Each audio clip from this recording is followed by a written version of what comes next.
Pernahkah kau bertanya, bagaimana sebuah radio, kotak mati tanpa nyawa, bisa menangkap siaran musik dari stasiun yang berjarak ratusan kilometer?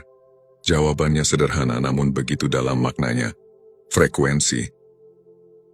Radio itu disetel pada frekuensi yang sama, dengan frekuensi yang dipancarkan oleh stasiun pemancar.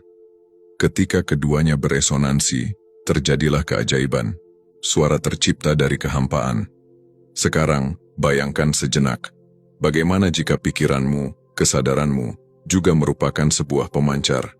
Sebuah pemancar yang jauh lebih canggih, jauh lebih kuat daripada menara radio manapun yang pernah dibangun oleh peradaban manusia. Ini bukanlah sekadar metafora, sahabat jiwa. Ini adalah sebuah realitas yang bergetar di balik tabir dunia yang kita lihat. Nikola Tesla, salah satu pemikir paling cemerlang dalam sejarah, pernah berkata, jika kau ingin menemukan rahasia alam semesta, berpikirlah dalam kerangka energi, frekuensi, dan vibrasi. Pikiranmu bukanlah entitas yang diam dan pasif. Setiap kali kau berpikir, merasakan, meyakini sesuatu, ada denyut elektrik yang terjadi di dalam otakmu. Ada gelombang biokimia yang mengalir di tubuhmu. Ini adalah fakta ilmiah yang tak terbantahkan. Setiap pikiran adalah sebuah peristiwa energi. Setiap perasaan adalah sebuah getaran. Getaran inilah, frekuensi inilah, yang kau pancarkan tanpa henti ke alam semesta. Dunia fisika kuantum mulai menyibak sebuah kebenaran yang mengejutkan. Sebuah kebenaran yang telah dibisikkan oleh para filsuf selama ribuan tahun. Max Planck, sang bapak teori kuantum, dengan berani menyatakan, saya memandang kesadaran sebagai hal yang fundamental. Saya memandang materi sebagai turunan dari kesadaran. Pikirkan implikasinya. Kesadaran sebagai sumbernya. Materi sebagai akibatnya. Ini berarti keadaan batinmu, kualitas pikiran dan perasaanmu, bukanlah sekadar reaksi atas apa yang terjadi di luar sana. Bukan. Justru sebaliknya, keadaan batinmu adalah sebuah aksi, sebuah daya kreatif yang secara aktif ikut serta dalam membentuk realitas yang kau alami. Ketika pikiranmu terus-menerus bergetar pada frekuensi kekurangan, ketakutan, dan keraguan, semesta, dalam kebijaksanaannya yang netral, tidak punya pilihan lain selain menyajikan realitas yang beresonansi dengan getaran itu. Namun, ketika kau secara sadar, dengan segenap jiwa, memilih untuk menyetel dirimu pada frekuensi kelimpahan, rasa syukur, harapan, dan keyakinan, maka sebuah pergeseran fundamental mulai terjadi. Seperti yang sering dikutip dari Albert Einstein, segalanya adalah energi. Selaraskan dirimu dengan frekuensi dari realitas yang kau inginkan, dan kau tidak bisa tidak mendapatkan realitas tersebut.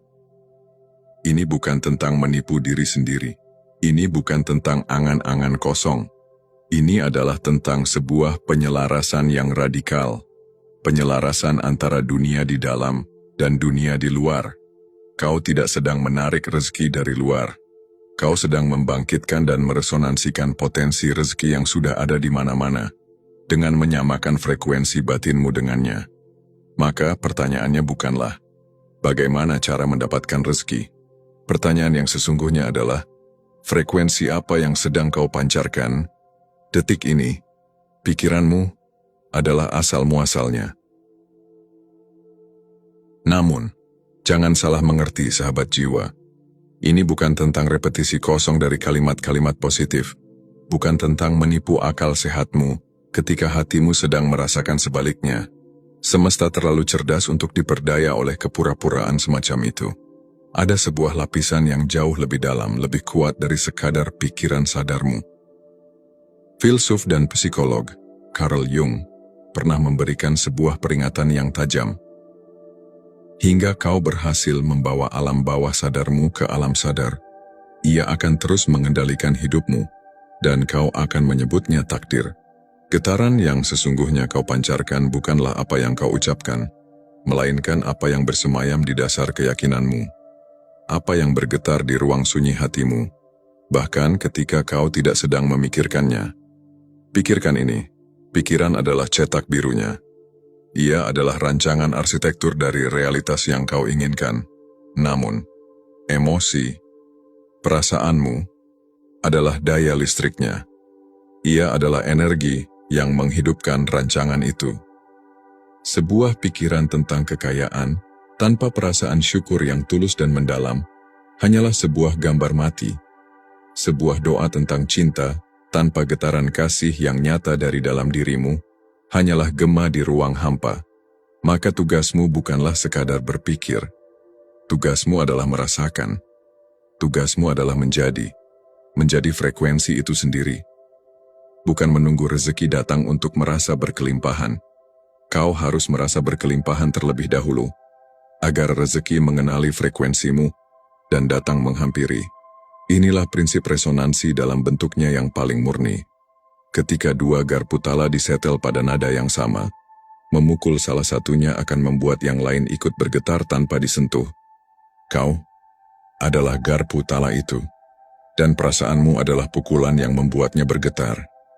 Maka, pejamkan matamu sejenak, heningkan duniamu, dan tanyakan pada dirimu dengan jujur, bukan pada pikiranmu, tapi pada hatimu. Frekuensi apa yang sesungguhnya sedang bergetar di dalam sana?